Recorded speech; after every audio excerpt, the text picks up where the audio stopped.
Hi, I'm Andrew from Parlogram, and in this video we're looking at this, the Kinks' fourth studio album, Face to Face. July 1966 was a great time to be British. England had just won the World Cup. British music was dominating the charts around the world. London was swinging, and the Kinks' Sunny Afternoon was sitting at number 1. For a moment, it felt as though Britain was at the centre of everything. For the Kinks, however, it was a very different story. Hello, who's that speaking, please?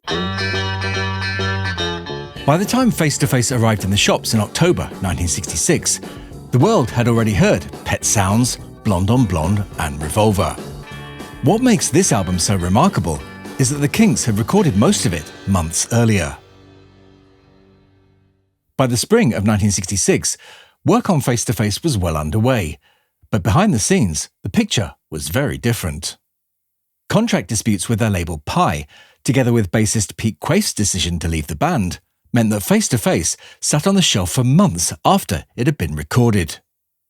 Ray later admitted that he was both bored and worried by the situation. He'd finished the album but was unable to move on. By the time Face to Face finally appeared at the end of October, the success of their recent #1 single had already begun to fade. Yet nearly 60 years later, many Kinks fans still point to this album as the moment everything clicked into place and established Ray Davies as one of the finest songwriters of his generation. To understand why Face to Face matters, it's important to see where the Kinks were at the start of 1966.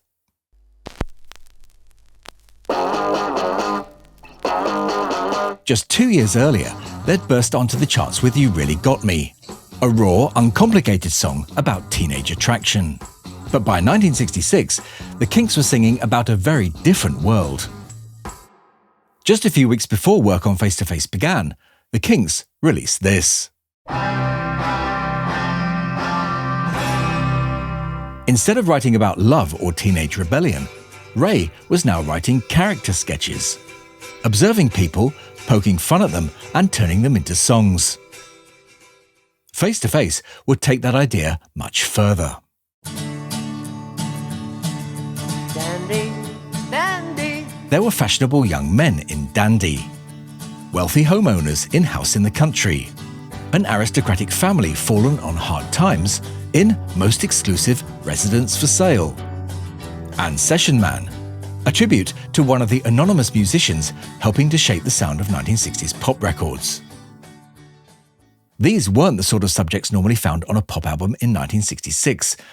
It wasn't that nobody else was writing songs like this.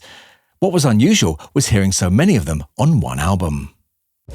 One of my favourite examples is House in the Country. At first, it sounds as though Ray is describing the perfect life. In reality, he's poking fun at the people who have everything, yet never seem satisfied. Songs such as Fancy and Rainy Day in June hinted at another side of Ray Davies. Complete with rain effects and an almost dreamlike quality, Rainy Day in June sounded unlike anything the Kinks had recorded up to that point. But Face to Face wasn't simply an album of quirky social observation. It also contained some of the most personal songs Ray Davies had written up to that point, and one of the most striking was Too Much on My Mind. It showed that Ray wasn't just writing about the people around him, he was beginning to write about himself as well. Unlike so many of the characters on this album, this felt deeply personal. Another was Rosie Won't You Please Come Home, inspired by the departure of Ray's sister Rosie, who had emigrated to Australia. Like many British families of the period, the Davies family knew what it meant to see relatives leave for a new life overseas, a theme Ray would return to a couple of years later in Arthur. Yet if there was one song that summed up everything Ray Davies was trying to achieve on Face to Face, it was this. Sunny Afternoon wasn't just the album's biggest hit, it was the song that brought all of these ideas together. Released as a single on the 3rd of June 1966, it became one of the Kinks' biggest hits, spending 2 weeks at #1 in Britain and replacing the Beatles' paperback writer at the top. It was also unmistakably British, with the dry humour and social observation that would become hallmarks of Ray Davies' songwriting. Listening to it today, it's difficult not to draw comparisons with George Harrison's Taxman. Both songs were inspired by Britain's high tax rates, but they approached the subject in very different ways. In Taxman, George sounded genuinely annoyed. By contrast, Ray seemed to see the humour in the situation. Even as his comfortable world is collapsing around him, there's a sense that he's simply shrugging his shoulders and getting on with it. Face to Face also marked the end of one chapter in the Kinks story.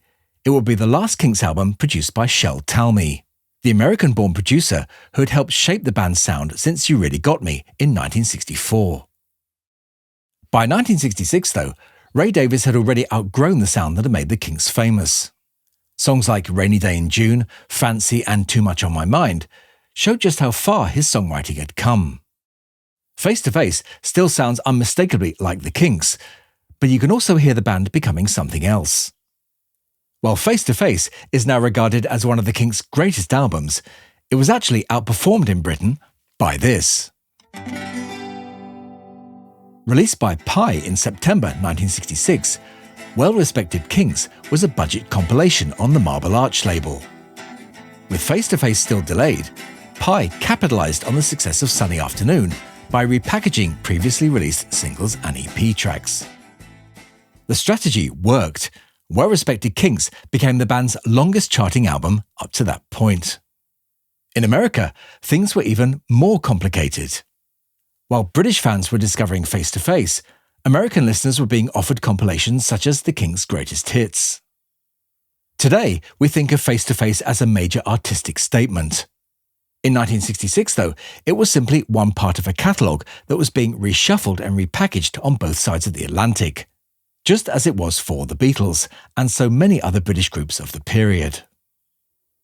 Yet there was another side to Face that most listeners never got to hear. Ray had originally imagined the album as something more ambitious. Rather than a collection of unrelated songs, he wanted them linked together with sound effects, creating a continuous listening experience. Some traces of that idea survived: the telephone ringing at the start of Party Line, the waves introducing Holiday in Waikiki, and the rain and thunder on Rainy Day in June, all hint at what Ray had originally had in mind. Much of the concept, however, was abandoned before the album was released. It's one of those great what-ifs in the Kinks' catalogue. Had Ray's original version survived intact, Face to Face might have been remembered as one of the earliest concept albums in British rock. Even the album cover reflected that ambition. At a time where most groups still relied on their image to sell records, Face to Face didn't show the Kinks anywhere on the cover. Instead, Ray painted a colourful, slightly surreal cover of his own. The focus wasn't on the band, it was on the world he was creating. Like most British pop albums of 1966, Face to Face was really conceived as a mono record, and many fans like myself still prefer hearing this album in that format. Looking at this album today, it's easy to see why so many Kinks fans regard it as a turning point. The albums that followed may have been more ambitious, but Face to Face was the album where everything seemed to come together. It may have not been one of the biggest selling albums of 1966, but it was the record that showed Ray Davies had become one of the most distinctive songwriters of the decade. For that reason, Face to Face deserves its reputation as the Kinks' first masterpiece. Let me know how this album sits in your ranking of their albums. Much of the research for this video comes from Doug Hinman and Andrew Sandoval's amazing book, The Kinks, All Day and All of the Night, The Day-by-Day Story Part 1, 1940 to 1971. So if you're interested in the band's history, recording sessions, and day-to-day activities during this period, it's a book I can highly recommend. I'll leave a link in the description if you'd like to check it out, and if you do, you can get a $15 discount using the code Parlogram15.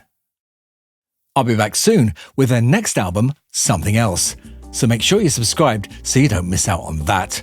But that's all for this one, so I'll say bye for now, and thanks for watching.